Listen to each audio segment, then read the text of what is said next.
Lagi na lang bang kailangan magbilang ng calories? Hindi na pa pwedeng kumain ng ganito?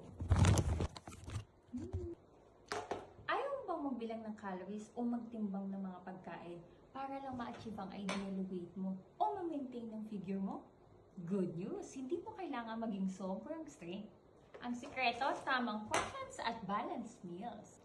Gamitin lang ang iyong kamay bilang guide. Sansuntok, sansampan, sansundot. Para sa mga carbohydrates, dapat kasing laki ng iyong kamao. Sukatin naman gamit ang palad mo para sa mga protina.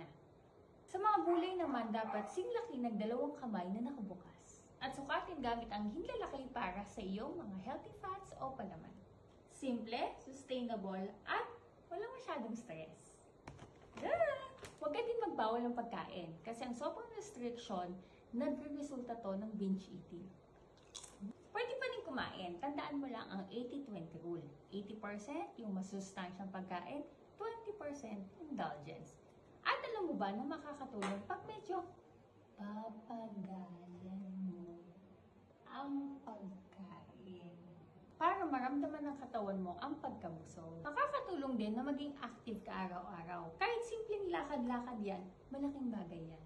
At kapag kakain ka, lagi mong iisipin na nandyan ang protina at mga prutas at gulay. Dahil ito ay makakatulong sa'yo para mas matagal kang busog at iwas cravings.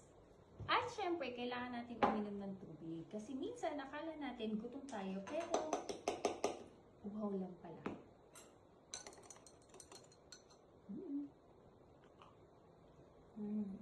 Kung simple at enjoyable ang ginagawa mo sa araw-araw, mas kaya mo itong gawin long term.